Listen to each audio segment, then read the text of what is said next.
Bismillahirrahmanirrahim. Assalamualaikum warahmatullahi wabarakatuh. Salam sehat dan salam sejahtera bagi kita semua. Sebelumnya perkenalkan, nama saya Agustin Rupiana dari Dinas Kesehatan Kabupaten Sleman. Kali ini kita akan sama-sama sharing ya, kita akan sama-sama belajar tentang materi penggunaan label kemasan pangan dan iklan pangan yang tepat. Materi ini juga merupakan salah satu materi yang penting ya, karena dalam proses pengawasan biasanya yang kita temuin itu adalah kesalahan dalam penulisan label. Kita mulai.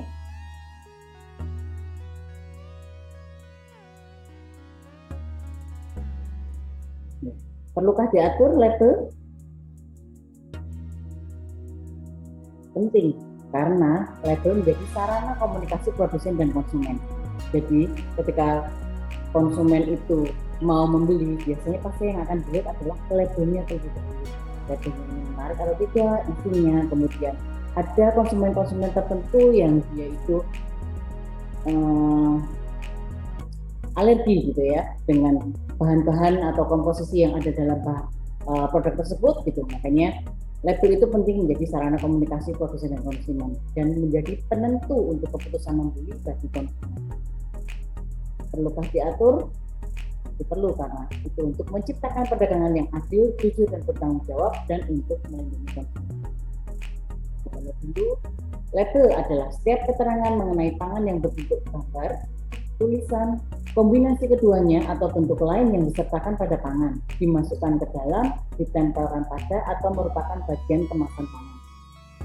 Kita nanti akan lihat beberapa contohnya. Kemudian iklan adalah setiap keterangan atau pernyataan mengenai pangan dalam bentuk gambar, tulisan, atau bentuk lain yang dilakukan dengan berbagai cara untuk pemasaran dan atau perdagangan pangan. Nah, contohnya yang ditempel pada kemasan biasanya ada di kotak sirup, botol-botol kaca, kemudian dimasukkan ke dalam kemasan. Itu ada contohnya ini seperti di pecel dan bisa dicetak pada kemasan. Yang dicetak pada kemasan biasanya akan membutuhkan biaya yang lebih tinggi dan otomatis biasanya harganya juga naik.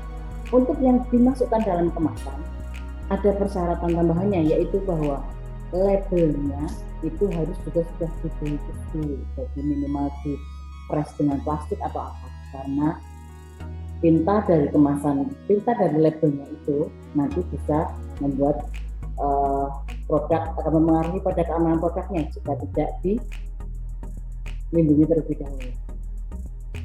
Ini dasar-dasar hukumnya, Undang-Undang Nomor 18 Tahun 2012 tentang pangan, kemudian Nomor 8 Tahun 1999 tentang perlindungan konsumen, dan PP Nomor 69 Tahun 99 tentang label dan iklan pangan. Itu juga ada peraturan-peraturannya. Baru ada di Pergub Nomor 16 Tahun 2020 tentang pencantuman INV. Nanti kita juga akan lihat bedanya. Ya, kewajiban mencantumkan label ada di Undang-Undang Nomor 18 Tahun 2012, ada di Pasal 97 bahwa setiap orang yang memproduksi pangan di dalam negeri untuk diperdagangkan wajib mencantumkan label di dalam dan atau pada kemasan pangan, termasuk di dalamnya pangan dengan kemasan eceran, pangan olahan yang digunakan sebagai bahan baku, atau pangan olahan yang diusahakan untuk tujuan donasi dan atau program pemerintah. Untuk kepentingan pelaku usaha, label sebagai informasi untuk identifikasi produk dan untuk kreativitas dan untuk kepentingan bisnis. Untuk peraturan atau ketentuan informasi sesuai dengan peraturan, nanti kita akan lihat apakah informasi yang ada di label itu sesuai dengan peraturan. Kemudian kita juga akan melihat apakah labelnya itu objektif, benar, jelas, jujur dan tidak menyesatkan, dan itu nanti peraturan-peraturan label dan iklan pangan yang akan kita gunakan dalam pengawasan. Ketentuan umum label. Label wajib dicetak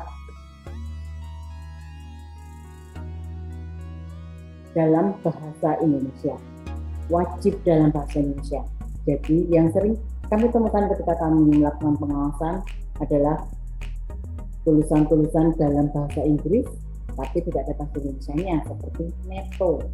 Netto boleh ditulis, tapi berat bersih atau isi bersih harus juga ditulis. Kemudian expired date boleh ditulis dalam bahasa Inggris, tapi dalam bahasa Indonesianya yaitu baik digunakan sebelum tanggal kadaluarsa itu juga harus tetap dituliskan.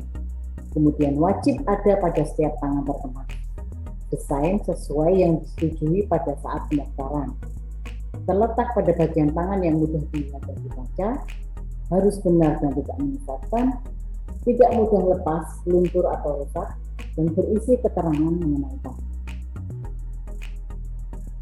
Ketentuan label PP nomor 6 9 tahun 1999 diwajibkan pada setiap tangan olahan yang dikemas untuk diperdagangkan, ditampilkan secara tegas, jelas, mudah dibaca, teratur, dan tidak berdesak-desakan, tidak mudah luntur atau rusak, melekat kuat, jika dilepas akan merusak label atau kemasan aslinya, menggunakan bahasa Indonesia, tidak mudah lepas dari kemasan dan terletak pada bagian yang mudah dilihat dan dibaca. Jadi PP nomor 69 tahun 99 itu lebih detail ya, jadi tiap pasal-pasalnya keterangan seperti apa label yang harus disampaikan untuk konsumen. Nah, huruf-hurufnya juga ada, jadi huruf Arial 1 mm, font jenis Arial dengan ukuran font minimalnya itu. Jadi tulisannya harus menggunakan bahasa Indonesia, ditekankan sekali lagi ya, harus ada bahasa Indonesianya. Istilah asing dapat digunakan sepanjang tidak ada padanannya, tidak dapat diciptakan padanannya, atau digunakan untuk kepentingan perdagangan tangan pelaku. Ukuran huruf minimal Arial 1 mm, kecuali untuk keterangan tertentu. Kemasan kecil, jadi ada beberapa produk yang yaitu dibungkus dulu di kemasan kecil, kemudian dia masuk lagi ke kemasan besarnya. Nah, untuk kemasan kecilnya, maka ketentuannya adalah seperti yang tersebut ini. Jadi ukuran huruf tidak boleh lebih kecil dari 0,75 mm. Memuat keterangan paling sedikit nama dan alamat pihak yang memproduksi. Kemudian tangan tersebut dimasukkan ke dalam kemasan yang lebih besar yang memungkinkan untuk memuat keterangan yang harus dicantumkan. Jadi di kemasan kecilnya itu paling sedikit ada nama dan alamat pihak yang memproduksi. Di tangan yang lebih besarnya, maka semua ketentuan yang harus ada di label itu dicantumkan di label. Kemudian di label juga harus menunjukkan hal yang sebenarnya. Misalnya ada gambar buah, ada gambar sayur, daging, ikan atau bahan pangan lainnya, diperbolehkan jika di pangan tersebut mengandung bahan yang ada dalam gambar, bukan hanya perisa. Pada komposisi dicantumkan jumlah persen bahan tersebut. Contohnya komposisi air, gula, ekstrak buah jeruk, perisa jeruk. Ketika memang ada ekstrak buah jeruk walaupun hanya 2%, maka gambar jeruk boleh ditampilkan. Tapi jika dalam komposisi hanya ada perisa jeruk, tidak ada ekstrak buah jeruknya, maka tidak boleh menampilkan gambar jeruk itu. Dikecualikan gambar sebagai saran penyajian.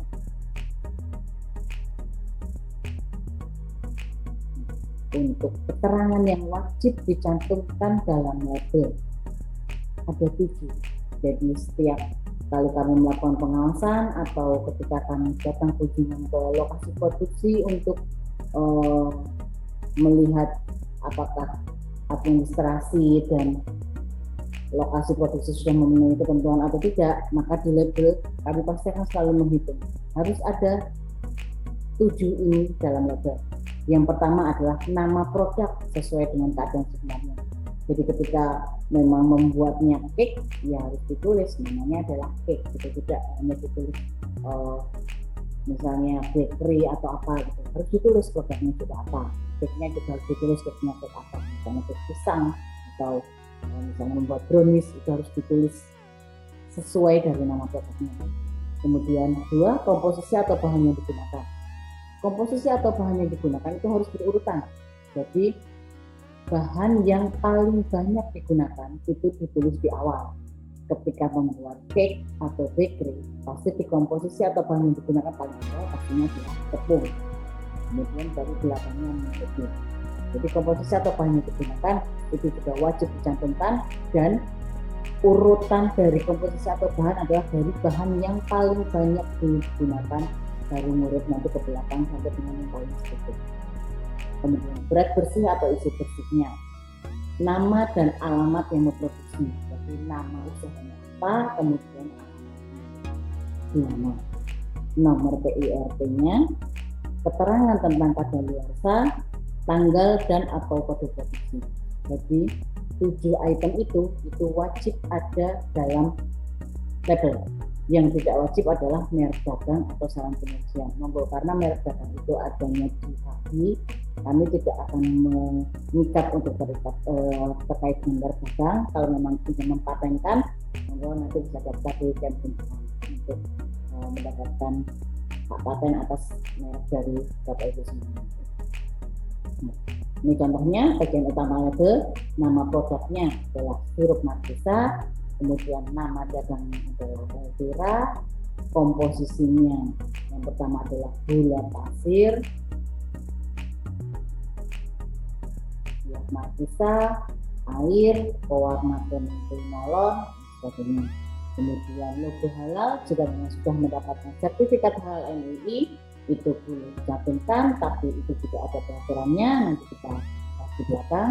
Kemudian nama dan alamat produsen, yaitu diproduksi oleh, kemudian alamatnya di mana, isi bersihnya, nomor PIRT-nya, tanggal dan data produksi, dan perjalanan sebelum. Jadi ada beberapa yang tambahan di sini, yaitu seperti logo halalnya dan syarat penyajian yang tertulis di biru-biru itu yang tidak wajib, yang tertulis di tanda merah itu yang wajib.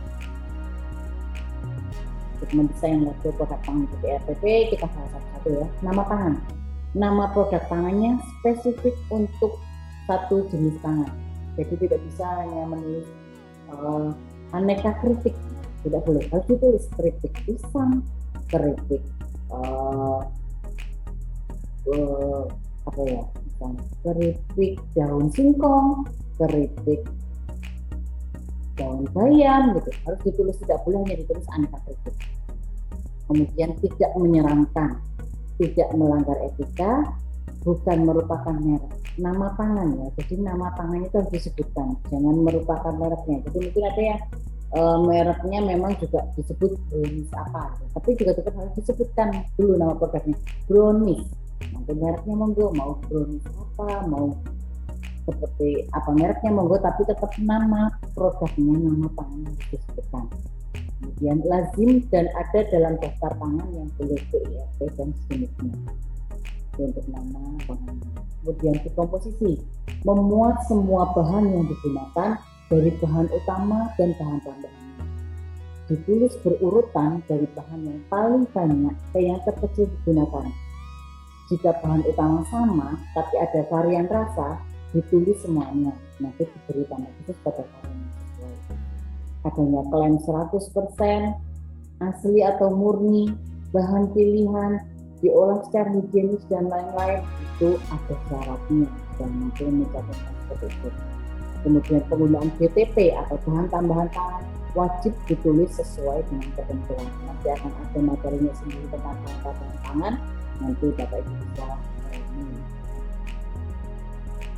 Nah, jika Bapak Ibu ingin mencantumkan tanpa bahan tambahan pangan pada label dan iklan pangan, itu juga ada ketentuannya. Jadi di ruang lingkupnya hanya diizinkan untuk jenis BTP, pemanis buatan, pengawet, pewarna sintetis, antioksidan, dan atau penguat rasa. Dapat dicantumkan jika pada produk akhir tidak mengandung jenis BTP tersebut, tapi juga harus ada hasil uji labnya.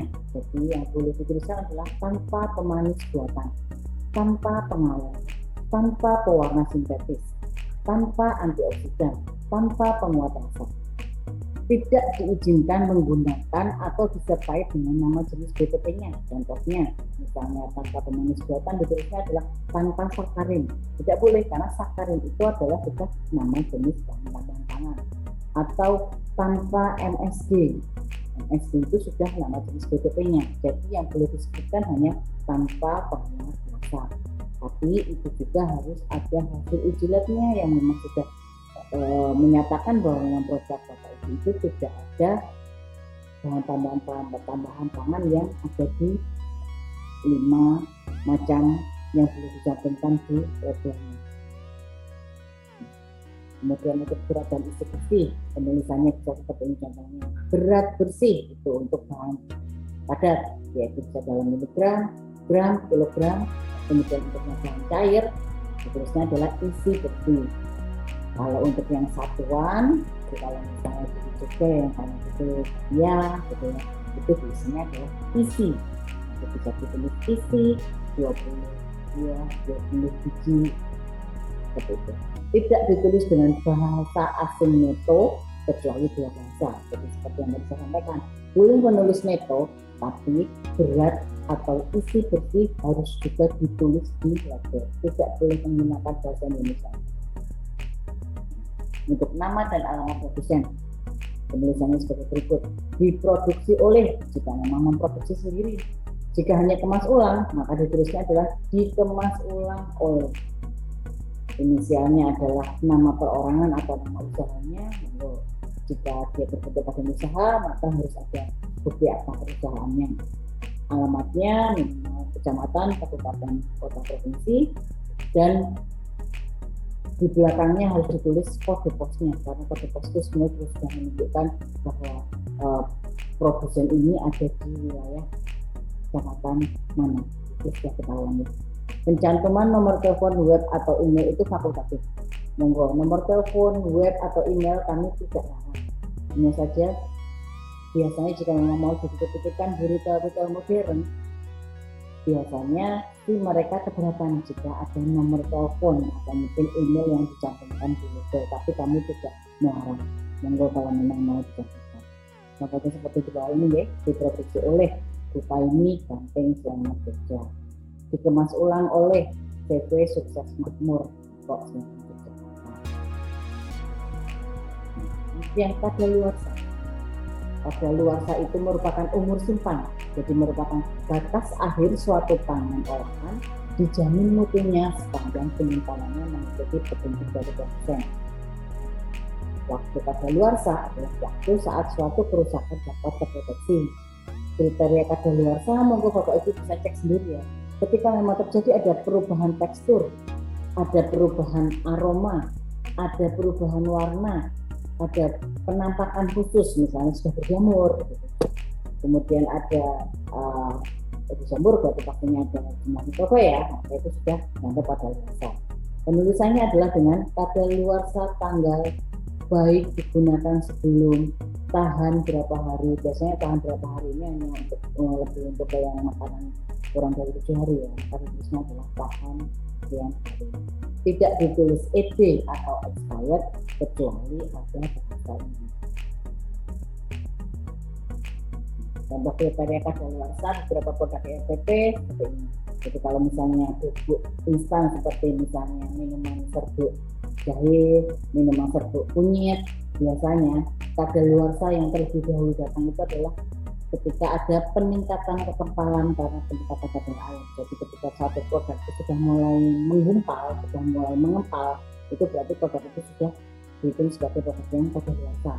Kemudian kalau untuk yang goreng-goreng seperti kerupuk, keripik, pilus seperti itu, maka kadaluarsanya bisa dilihat dari pertama penurunan kerenyahan karena peningkatan kadar air atau lempeng dengan bahasanya Jawanya, atau ketengikan karena oksidasi minyak atau kemudian kalau yang di abon atau dodol biasanya adalah mulai dianggap kadaluarsa ketika sudah mulai ada ketengikan karena oksidasi minyak atau.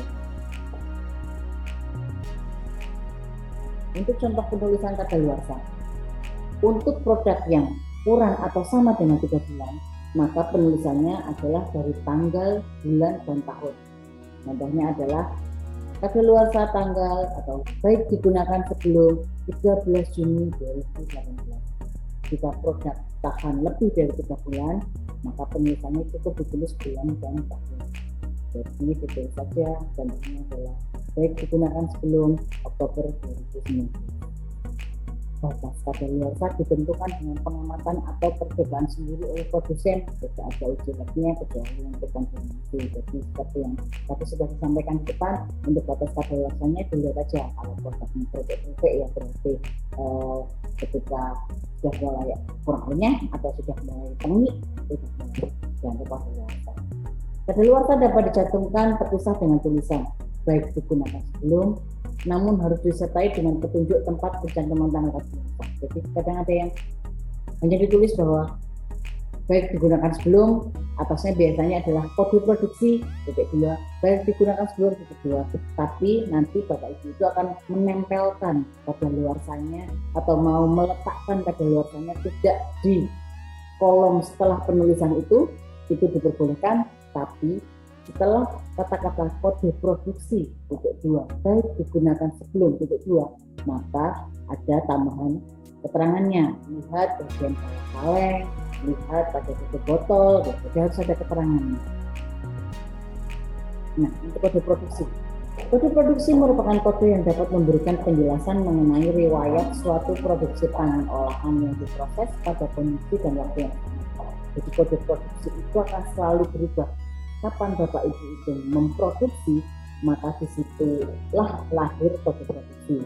Jadi bersumber dari dokumen atau catatan produksi. Dapat dicantumkan dalam bentuk nomor batch, dan dapat disertai dengan atau berupa tanggal produksi, yaitu tanggal, bulan, tahun di mana pangan olahan tersebut diproduksi. Kalau contohnya seperti ini. Jadi kalau yang paling sederhana yang bisa kita pakai, kode produksi itu biasanya kita tulis dalam bentuk tanggal, bulan, dan tahun, dan ditambahin dengan huruf untuk menunjukkan dengan kadaluarsa. Jadi ketika ditulis seperti ini 02 07 12 P01, itu artinya dibuatnya di tanggal 2 di bulan Juli tahun 2012, membuatnya ketika itu pagi, dan di batch nomor 1. Bisa jadi nanti di pagi hari juga membuat lagi atau mengadonin lagi, maka dia akan memiliki kode produksi yang lain. Jadi setiap kode produksi adalah setiap dalam satu kali olahan. Jadi dalam satu waktu itu mungkin mengolah 3 kali, maka akan memiliki 3 nomor kode produksi. Ini adalah contoh dari nomor PIRT. Ada 15 digit dan 15 digitnya itu semuanya memiliki arti. Jadi 1 digit yang paling awal itu menunjukkan kemasannya, 2 digit selanjutnya 14 itu menunjukkan kode jenis pangannya, kemudian 4 digit selanjutnya di digit ke-4, 5, 6, 7 itu menunjukkan wilayahnya di mana diterbitkan nomor PIRT-nya, 01 itu menunjukkan nomor urut kodaknya, nomor 4, 5, 6 itu menunjukkan nomor urut pendaftaran, dan digit terakhir itu menunjukkan tahun berakhirnya sertifikat. Jadi kalau ada Bapak Ibu atau di pasaran kami menemukan produk kemudian labelnya itu membuatnya asal, pasti kita akan tahu gitu, karena nomor PIRT itu semuanya ada ceritanya gitu. Jadi nggak asal menuliskan. Kemudian untuk keterangan atau tulisan halal dapat dicantumkan pada label pangan olahan jika telah mempunyai sertifikat halal dari lembaga yang berwenang di Indonesia dan memiliki izin pencantuman tulisan halal dari Dinkes Kabupaten Kota tempat. Jadi setelah Bapak Ibu memiliki sertifikat halal MUI, sebelum mencantumkan di label, maka wajib melaporkan ke dinas. Ada formnya, nanti diisi, nanti akan ada persetujuan pencantuman halal pada label, maka Bapak Ibu bisa mencantumkan label halal MUI beserta dengan nomor-nomor sertifikat halalnya di label Bapak Ibu. Kebenaran mengenai klaim halal merupakan tanggung jawab orang yang menyatakannya. Itu sesuai dengan pasal 10 PP nomor 69 tahun 1999.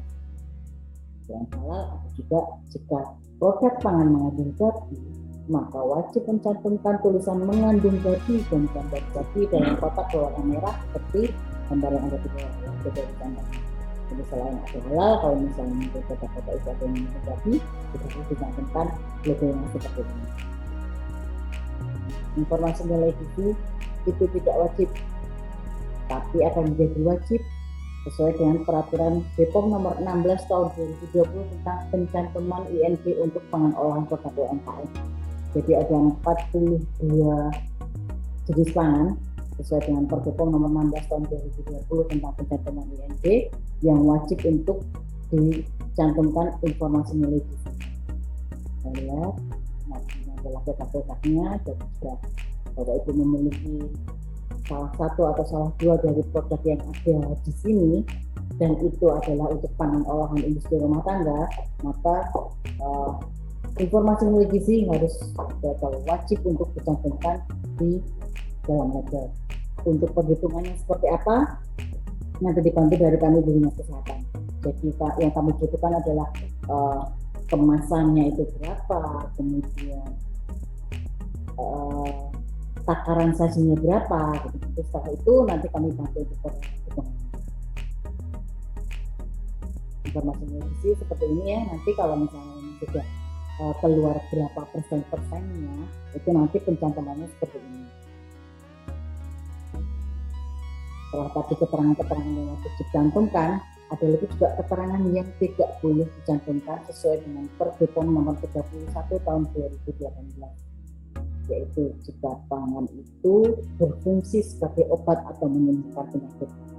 Jadi pangan industri rumah tangga itu hanya pangan atau makanan yang ketika masuk ke dalam mulut dimakan itu tidak ada efek-efek berfungsi sebagai obat atau bisa untuk menyembuhkan penyakit. Jika memang Bapak Ibu memiliki produk dan ingin mengklaim produk-produk tersebut itu bisa berfungsi sebagai obat atau menyembuhkan penyakit, maka akan kami arahkan untuk mendaftarkan produknya ke BPOM. Kemudian juga ada kata-kata dapat menyehatkan, mengandung suatu zat gizi lebih unggul, kemudian ada gambar tentang kesehatannya dan sebagainya yang ada di sini. Nanti kita ulas satu-satu, itu tidak boleh dicantumkan. Kemudian juga ada klaim, kita menyatakan ada klaim gizi, ada klaim kesehatan, ada klaim lainnya, maka itu tidak boleh didaftarkan di PIRT. Seperti di Pergub nomor 22 tahun 2018 tentang pedoman pemberian sertifikat produksi pangan industri rumah tangga 313 ayat 2, dikecualikan dari ketentuan sebagai yang dimaksud pada ayat 1 untuk jenis pangan yang wajib fortifikasi dan pangan berklaim harus didaftarkan untuk mendapatkan SPK tapi bukan di PIRT. Pendaftarannya adalah ke BPOM. Contohnya ketika ada yang produk madu murni, ada klaim-klaim madu murni bergerak belakang dengan madu komersial yang telah mengalami berbagai proses pengolahan seperti pemanasan, pengurangan kadar air atau pengenangan. Kemudian juga ada klaim mengobati radang tenggorokan dan masalah pencernaan disebabkan oleh bakteri.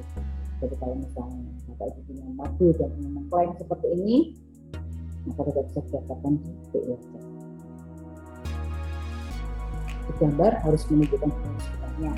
Misalnya gambar 2, sayur, daging, ikan atau pangan lainnya diizinkan jika memang pangan mengandung bahan tersebut bukan sebagai bahan pangan. Jadi sudah kami ya. Tulisan-tulisan yang dilarang dicantumkan pada label dan iklan mengandung suatu zat gizi lebih unggul dari produk lain. Jadi sampai kita masih paling tinggi.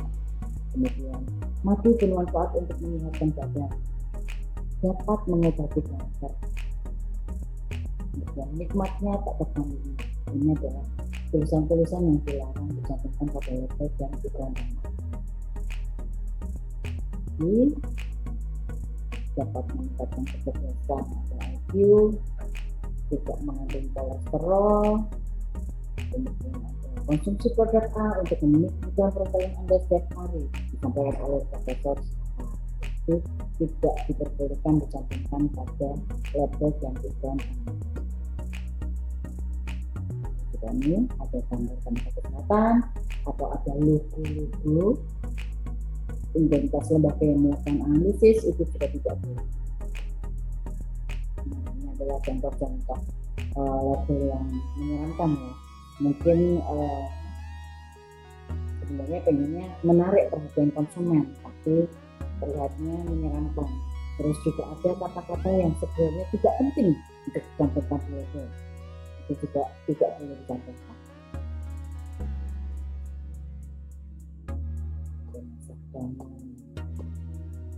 Sambil seperti itu ya, itu tidak boleh dicantumkan dengan kopi Arab digital.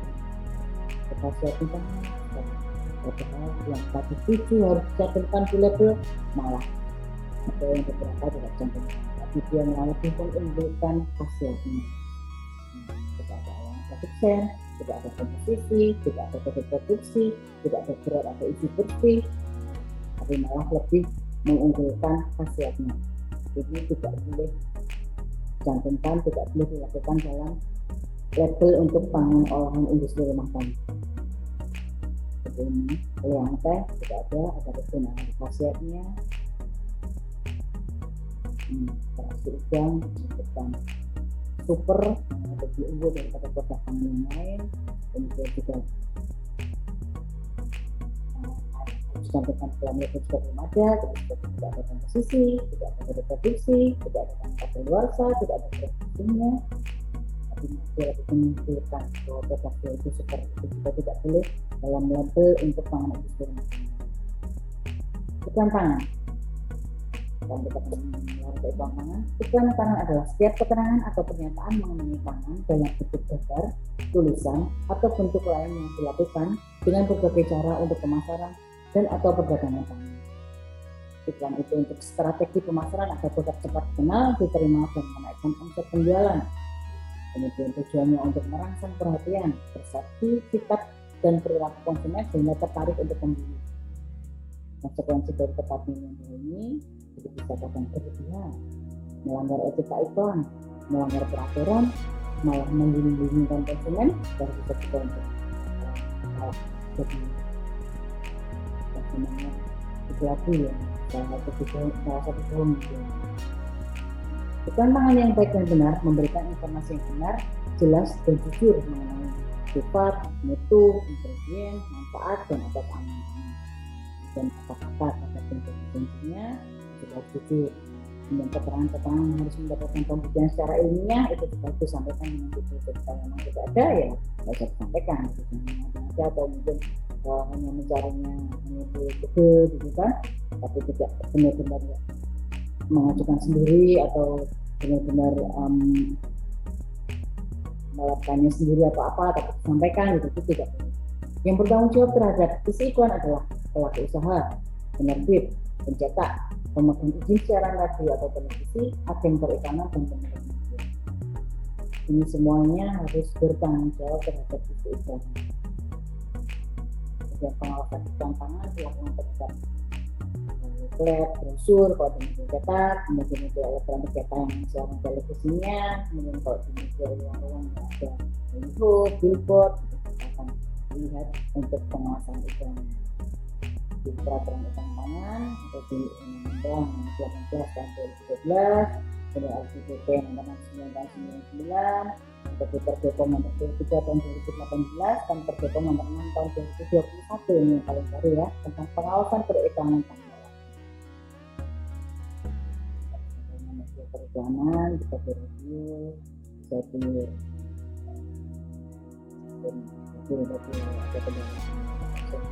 umum, kereta, busway.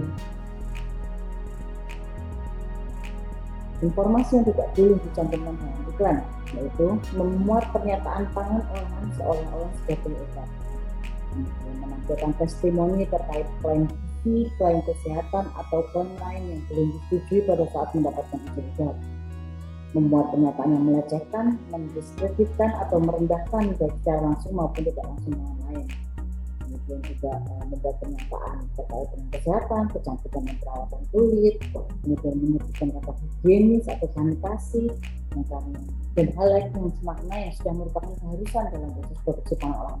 Jadi ketika Bapak Ibu sudah mendapatkan nomor PIRT, maka higienis dan sanitasi dari produk dan lingkungan produksinya itu sudah pasti kami nyatakan dulu, sudah tidak perlu lagi disampaikan dalam label atau dalam iklannya bahwa produknya higienis, sudah produknya sudah sanitasinya sudah baik dalam proses pengolahannya atau apa itu sudah tidak perlu ketika Bapak Ibu sudah mendapatkan nomor sertifikat PIRT. Kata-kata superlatif seperti paling, nomor satu, top, atau kata-kata beralam terter atau yang bermakna semakna kecuali jika terkait bukti yang dapat dipertanggungjawabkan. diterangkan oleh tenaga kesehatan, tokoh agama atau pejabat publik atau berperan sebagai tenaga kesehatan atau pejabat publik. Pernyataan alami hanya dapat digunakan untuk bahan mentah yang tidak dicampur dan tidak diproses atau produk yang diproses secara fisika tetapi tidak mengubah sifat kimia dan kandungan. Contohnya misalnya seperti ini. Buah tamin, minuman rasa mangga, rasa buahnya alami. Itu adalah contoh iklan yang salah. Rasa buah mengandung sari buah kurang dari 10% dan ada bahan. Kemudian pernyataan murni atau pernyataan 100% hanya dapat digunakan untuk produk pangan yang tidak ditambahkan atau dicampur dengan bahan lain. Jika memang produknya benar-benar hanya itu saja yang ada di dalam kemasan, sudah tidak ada lagi tambahan yang lain, itu boleh dinyatakan murni atau 100%. Tapi juga harus ada buktinya. Kemudian pernyataan dibuat dari hanya dapat digunakan bila produk yang bersangkutan seluruhnya terdiri dari satu bahan. Pernyataan dibuat dengan atau berisi dapat digunakan bila produk terdiri dari beberapa bahan. Jadi contohnya ada ya di belakang.